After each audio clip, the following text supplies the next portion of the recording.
Thank you for joining us on the Red Couch with Satya Winkelman for part 2. So let me ask you, can you, through the process, actually get stuck and not continue? Or do a lot of people, at this stage, the new stage that we're at, that's kind of a scary stage. It's a very scary stage. I did a piece in there called "The Cloak of Fear." Yeah. And that is a piece where she is wrapped up in darkness and this cloak of fear. Her eyes are piercing and straightforward, and she looks scary and she feels scary. Mm-hmm. She has one foot sticking out, however, where she could either strike you or stand up and move on.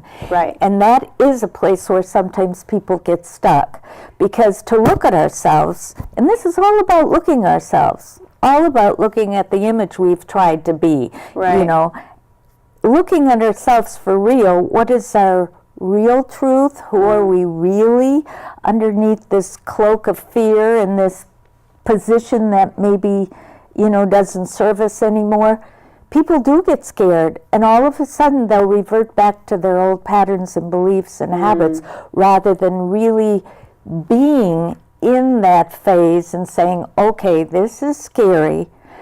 However, I'm going to do some work. I'm going to get to my truth, my authentic self, and move on. And see, you've got, after every chapter here, after every age, there is a 3-4 page workbook of questions, where people can look at that and get maybe inspired by the work, or where they can relate to the work, and then they can figure out what their beliefs were based on their history, and what beliefs keep them stuck or keep them frightened and not able to move on. And once we identify those beliefs and realize they're old, they don't serve us anymore, and they weren't ours to begin with, then we can formulate new ones that will help us stand up and take that cloak of fear off.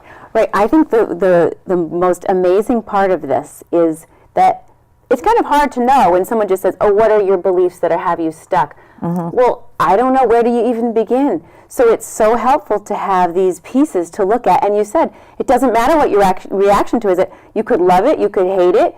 It's all about looking at the piece and seeing what it means to you. Right. It's not about my art. I like that art. It's good ceramic. It's not. That's not why I did it, and that's not why it's in the book. It's, right. Can you relate to that, bending over backwards? Can you relate to being stuck in fear and afraid to really say what you really want to say? Yeah, her mouth is covered in her that mouth one. is covered at that point. Yeah, she's just frozen in that fear. Almost like afraid to speak your truth or to say what you need to say to yourself or another person. To yourself, for sure. And then it is to the other. I don't want to hurt their feelings. Oh, they won't like me. Right. I'll lose my job. I'll lose my marriage. My kid will leave. Whatever the fear is, people get stuck in that, and then they're not able to grow and to find that authentic place. I think this is such a huge stage. I would love to read a little piece from this chapter. Okay. Although they are satisfied with their current situation and crave change, for many women entering the darkness of the cocoon is too big a risk. Mm-hmm. Instead of confronting the dark or negative side of their personality, the shadow, these women will rationalize, deny, or swallow their truth in order to keep their status quo. Although they may be miserable, they are familiar with the face of their misery. And then again, my favorite line of the whole book, however, possibilities always exist for change. If we can honor and listen to the whisperings that call for our transformation, we will realize that our pain has a purpose. Mm-hmm. It heralds and accompanies growth and presents us with life-altering experiences that offer valuable lessons to be learned. When we trust in the process and accept this period of withdrawal and self-reflection, the birthing of our authentic self can begin. Mm-hmm. That's what I did when I mentioned that. At that time when I started to express myself in clay, it was a very dark period of my life. The relationship that I was in, the divorce, happened. I was alone, and then my organs were pulled out. I didn't know where I was, and I did cocoon during that time. Yeah. I mean, I used art to express myself during that time, but I no longer wanted to go out and be the generally happy-go-lucky and productive person that I luckily have been, and passed through that cocooning stage.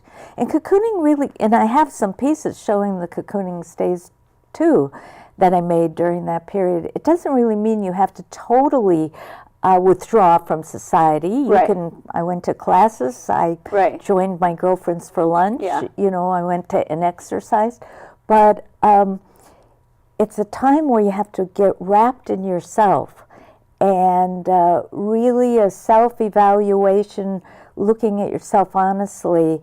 And just like the caterpillar does not realize, you know, when all of a sudden change happens and it's now dark and alone in this cocoon, doesn't even know what's going on, so much growth is happening. It doesn't know what's going to happen after that, but all of a sudden it eats its way out of the cocoon.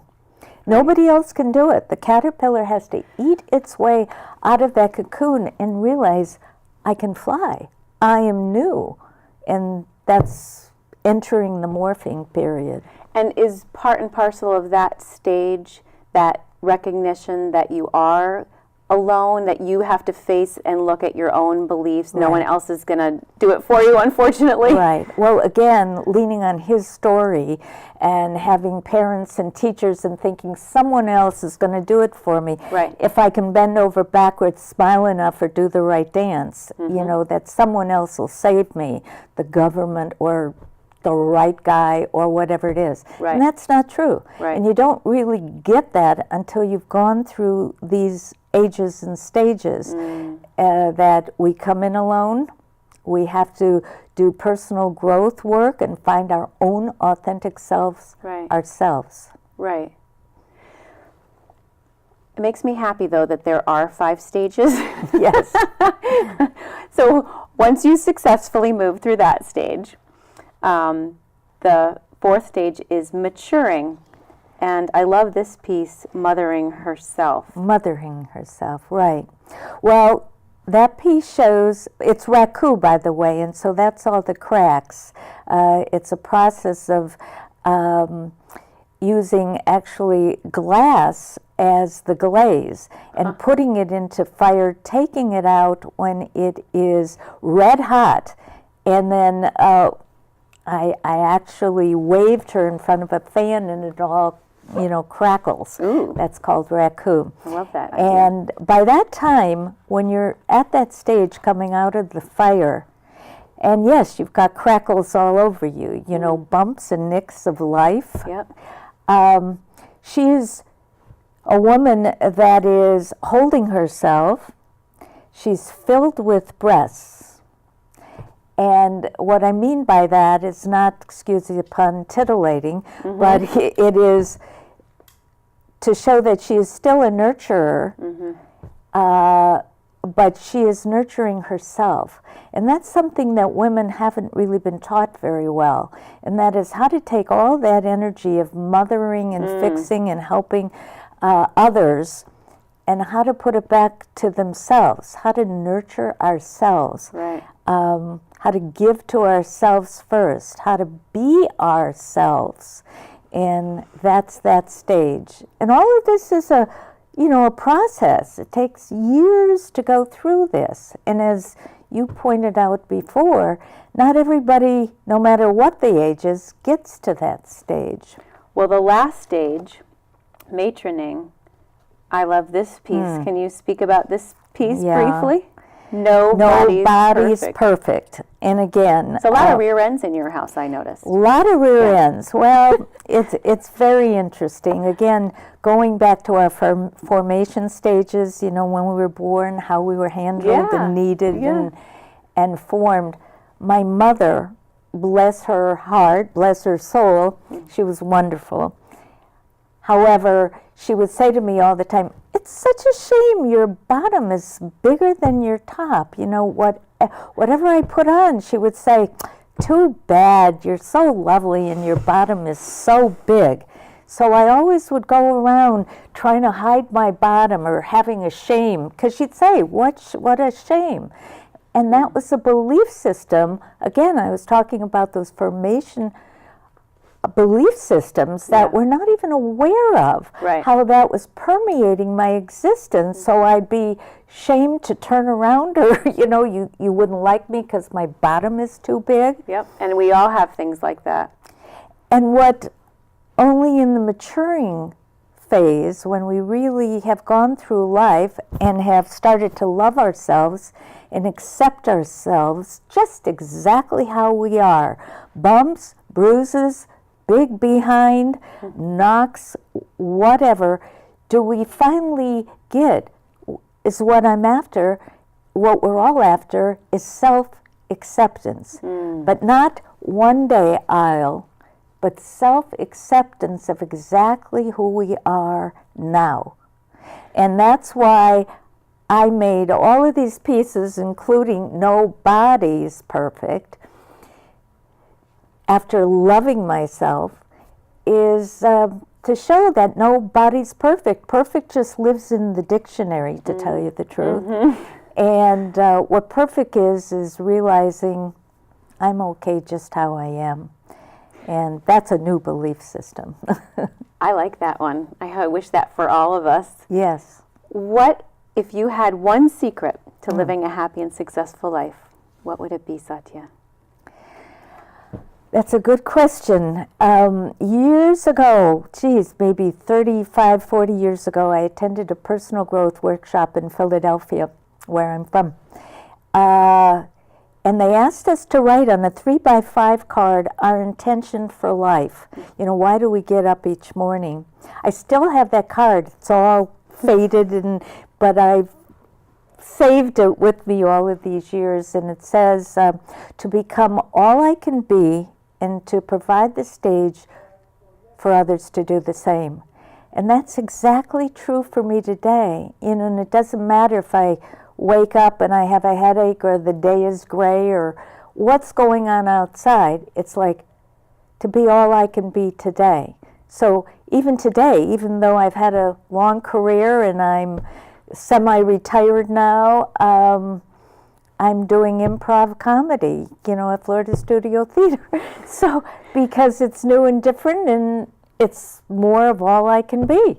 I love it. I love it. And I love that everyone can have something wonderful, a conscious decision that they make, that they live by every morning, to wake up to that same thing every day. Right, because life is just going to come, and stuff happens in life. So it's not about what life throws at us, it's what we do with it when we get it.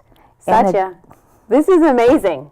This book is amazing, your art is amazing, and I really appreciate the format that you put it in to help other people. Well, thank you. It's now going into an ebook too. So people said, how can I download this into an ebook? So that's what's happening right now. That's wonderful. I wish you and all the people who get it much success. Oh, thank you, Rachel. I appreciate being here, and I appreciate what you do for people as well. Thank you. Thanks for joining us. Thanks for having me. Thank you for joining us on the red couch.